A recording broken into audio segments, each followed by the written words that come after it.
පින්නතුනි අද ධර්ම දේශනාවේ මාතෘකාව හැටියට අංගුත්තර නිකායේ නවක නිපාතයේ බල සංඝහ වත්තු සූත්‍රය තමයි යොදා ගන්න කල්පනා කළේ.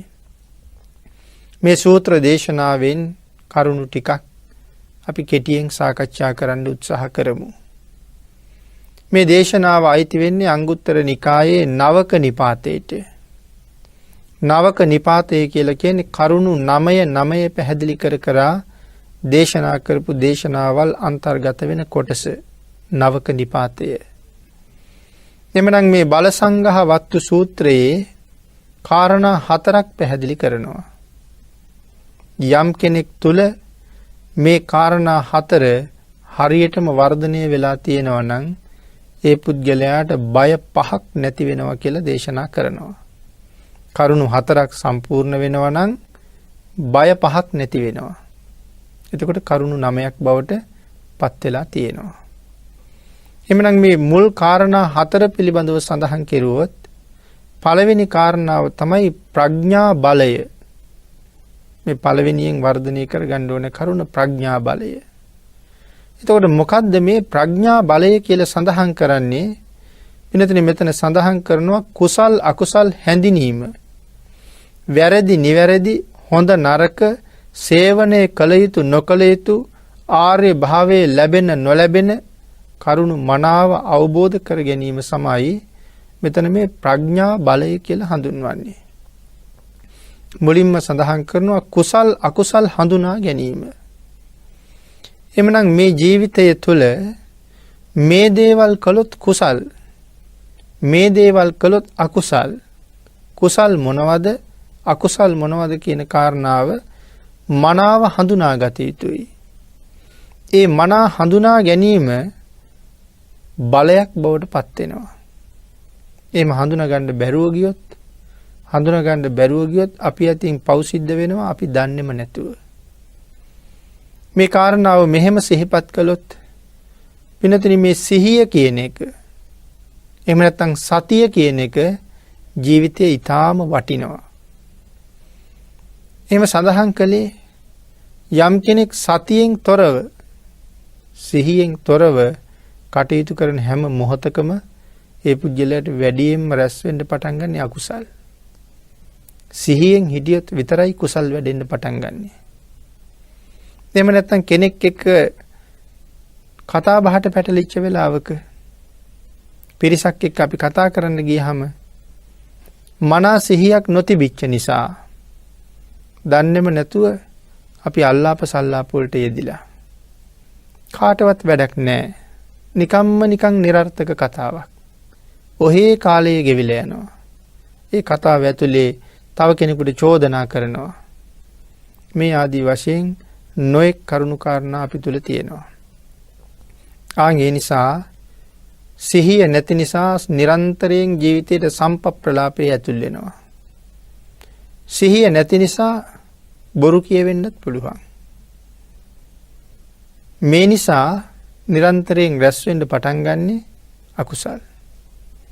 යම් කෙනෙක් සිහියෙන් හිටියානම් කතාව පටන් ගන්නකොටම දන්නවා මම මේ මොනවද කතා කරන්න හදන්නේ? මම මේ මොනවද කියන්න හදන්නේ? මේ කියමන මට ප්‍රයෝජනවත්ද? අහගෙන ඉන්න කෙනාට ප්‍රයෝජනවත්ද? එහෙම නැත්නම් දෙපිරිසටම නිෂ්ප්‍රයෝජන කාරණාවක්ද මේ කියවෙන්නේ? කාලේ නාස්ති කරන්න අවශ්‍ය නිසා ගොතන වචන පේලියක්ද මෙතන තියෙන්නේ? කියන කාරණාව නිරන්තරයෙන් සිහියට එනවා හොඳ සතියකින් ඉන්න කෙනෙකුට. මනස සිහි කල්පනාවෙන් ඉන්න කෙනෙකුට. ආන්ගේ සිහි කල්පනාව නැති වෙච්ච තැන හැම වෙලාවෙම මේ පරුස වචන, පිසුන වචන, සම්පප්‍රලාප කියනවා ජීවිතයට එකතු වෙන්න පටන් ගන්නවා. පරුස වචන කියලා සඳහන් කරාම සමහර කෙනෙක් කල්පනා කරන්න පුළුවන් නෑ අද දවස් ඇතුළත මම පරුස වචනයක් භාවිතා කළේම නෑ කියලා. නමුත් පරුස වචන පිළිබඳව ධර්මයේ හඳුන්වලා තියෙන හැටි අපි සමාජ ජීවත් වෙනකොට මෙන්න මේ වචන නම් පරුසයි කියලා දන්න වචන ප්‍රමාණයක් තියෙනවා. නමුත් ධර්මානුකූලව කල්පනා කරාම ධර්මයෙන් පැහැදිලි කරනවා යම් කෙනෙක් ද්වේෂ සහගත සිතින් යුක්තව තව කෙනෙකුට තෝ කියන වචනේ පාවිච්චි කළොත් දේශසිතින් යුක්තව ඒ වචනේ අයිති වෙන්නේ පරුස ගණයටමයි. එහෙනම් දේශසිතින් ප්‍රකාශ කරන වචනත් පරුස ගණයටම අයිති වෙනවා. හැබැයි මේ තෝ කියන වචනේම පරුස නොවි ප්‍රකාශ කරන්න පුළුවන්කමකුත් තියෙනවා. සමහර වෙලාවට සෙනෙහස වැඩි නිසා අපේ පැරණි මව්පියෝ දරුවන්ට මේ තෝ තොපට කියන වචනේ නිතර භාවිතා කරලා තියෙනවා. සමහර වෙලාවට දරුවන්ගෙන් අහලා තියෙනවා මේ තොපි කාලාද ඉන්නේ. එහෙම අහන්නේ දේශ සහගත හිතකින් නෙමෙයි. සමහරලාට තමන්ගේ දරුවා හුඟක් ලොකු කෙනෙක් වුණත් විවාහ වෙලා දරුමල්ලෝ ඉන්න කෙනෙක් වුණත් සමහරලාට අම්මා කෙනෙක් තාත්තා කෙනෙක් දරුවෙක්ගෙන් අහනවා පැටීතෝ කෑවද? මේ වගේ වචන පාවිච්චි කරනවා. එතකොට එතන කිසිම ද්වේෂ සහගත බවක් දේශ සහගත බවක් නැහැ. එතන තියෙන බොහොම අනුකම්පා සහගත වචනයක්. එහෙම වුණොත් ඒ වචනය පරුස වෙන්නේ ඒක පරුස වෙන්නේ නැහැ. නමුත් දේශසිතින් යුක්තව කාට හරි මේ තෝ කියන වචනේ පාවිච්චි කරුවොත් ඒකත් පරුස වචන ගණයට යනවා. එහෙනම් හරියට කෙනෙක් සිහියෙන් ඉන්නවා නම් දේශසිතක් එනකොටම දැනගන්නවා මට දේශසිතක් ආවා කියලා. එහෙනම් සඳහන් කරන්නේ දේශසිත හඳුනාගෙන වහාම ඒ දේශසිත එතනින්ම අයින් කරගන්න කියලා. එහෙම නැත්නම් අපිට අකුසල් පිරෙන්න පටන් ගන්නවා අපි දන්නේම නැතුව. ද්වේෂය කියලා කියන්නේ මහ ලොකු අකුසලයක්. ඒ ද්වේෂයේ පවතින වෙලාවේ යම් වෙනත් හේතුවක් ඉදිරිපත් වෙලා ඒ පුද්ගලයා මරණයටපත් වුණොත් ඒ පුද්ගලයා මරණයටපත් වුණොත් සමහරලාට ඉපදෙන්න වෙන්නේ ඊටාම භයානක තැනක. එක්ක ණයෙක් පොළඟෙක් වෙලා ඉපදෙන්න මේ විසකුරු සතෙක් වෙලා ඉපදෙන්න තියෙන අවකාශ බොහොම වැඩි. ද්වේෂ සහිතව මරණයටපත් වුණොත් නිරයේ යන්න තියෙන ඉඩත් වැඩි. යක්ෂයෙක් වාගේ වෙලා ඉපදෙන්න තියෙන ඉඩකඩත් බොහොම වැඩි කියලා සඳහන් කරනවා ද්වේෂයෙන් මරණයටපත් වුණොත්. ඒ නිසා ද්වේෂය වහාම හඳුනාගෙන ද්වේෂය පාලනය කරගන්න එක ඊටාම වටිනවා. ඊළඟට හරියටම සිහි තිබුණේ නැත්තම් තවත් අකුසල් සිද්ධ වෙන හැටි සමහර වෙලාවට ද්වේෂය නිසා අපි අතින් ආර්ය අපවාද වෙන්න පුළුවන්. සමාජයේ හැසිරෙන අය ආර්ය තත්ත්වයටපත් වෙලාද නැද්ද කියලා අපිට දැනගැනීමේ හැකියාවක් වෙනම විශේෂ හැකියාවක් අපිට නැහැ.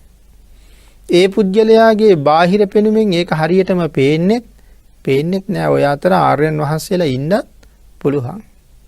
නමුත් ඉවසීමක් නැති මගේ වචන නිසා මං ආර්යයන් වහන්සේ නමකට චෝදනා කෙරුවා දොස් කීවා වෙන්නත් පුළුවන්. ඒක ඊටාම භයානක තැනක තියෙන දෙයක්. සමහර වෙලාවට එහෙම වුණොත්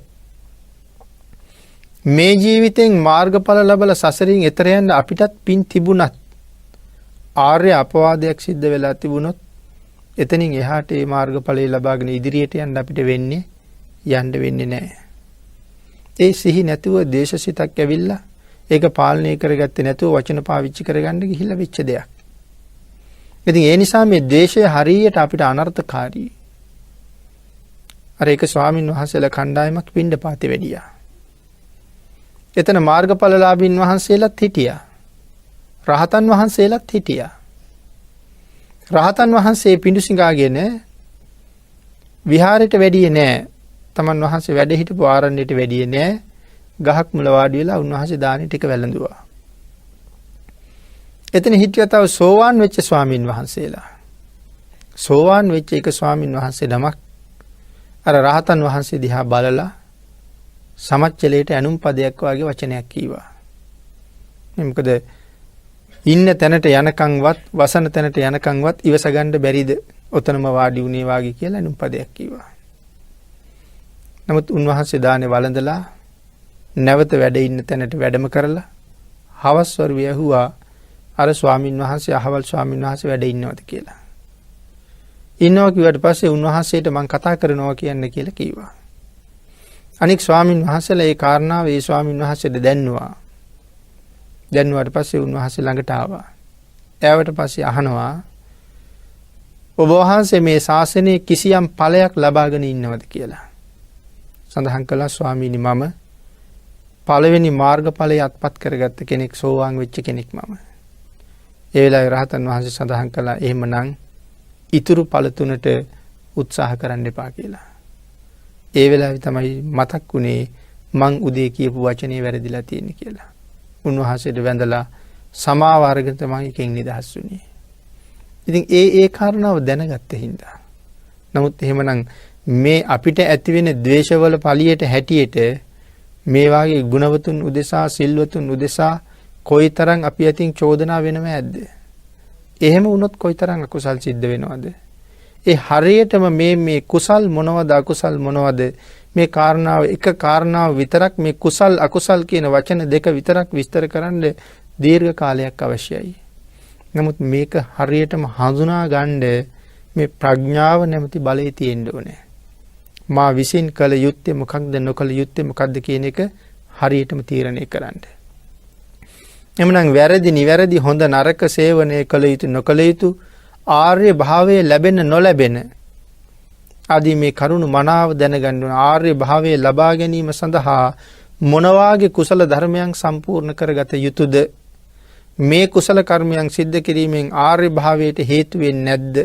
ඒ කාරණාවල් මනාව මේ ප්‍රඥාවෙන් සිහිපත් කරගෙන අවබෝධ කරගෙන ආර්ය භාවයේ සඳහාම හේතු වෙන කුසල් නිරන්තරයෙන් වර්ධනය කරන්න තම තමන් ජීවිතවල පුරුදු කරගත යුතු නිසා ඒ කාරණාව සඳහන් කරනවා ආර්ය භාවයේ ලැබෙන නොලැබෙන කාරණත් මනාව අවබෝධ කරන්න කියලා.